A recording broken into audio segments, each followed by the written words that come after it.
Hilton is a mother and writer who has become the Writing Mama's more or less managing editor, brave soul that she is.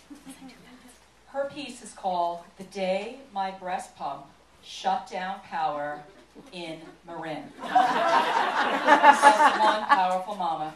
Laurel.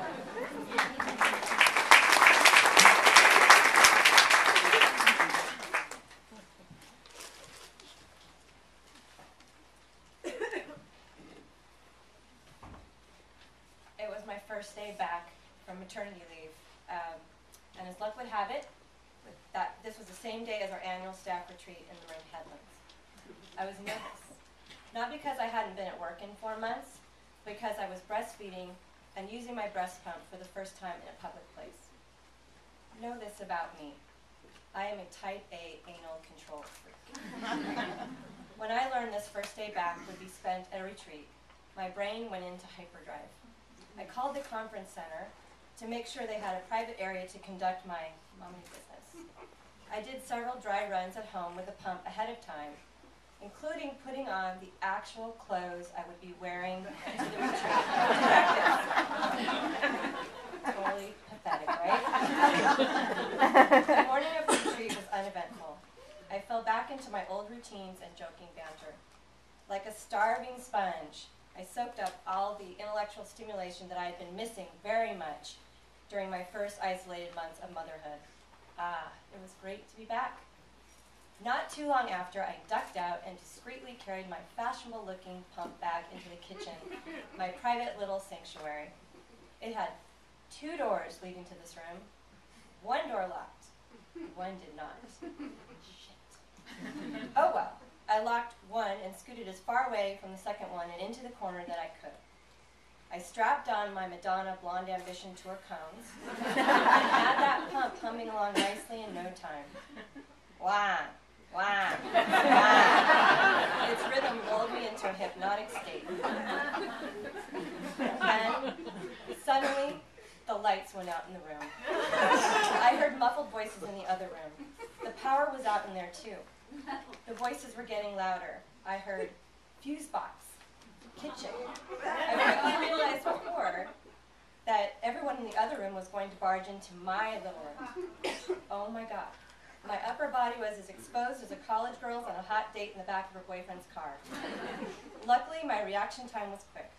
I ripped off those nipple cups, completely oblivious and uncaring about the drops of milk that dribbled gently down my business suit. Me, who always put my equipment away with such care, shoved all the contents back into the now disheveled pump case, trying in vain to hide the evidence. I buttoned up my blouse, spun on my heel, just in time to greet the first person through the door. It was a guy, of course. Oh my God, had I cut it close. Then my second panic thought, did my little breast pump short out all the power in our building? In other buildings? Perfect. One of my coworkers, Lars, used to be a Headland staff member.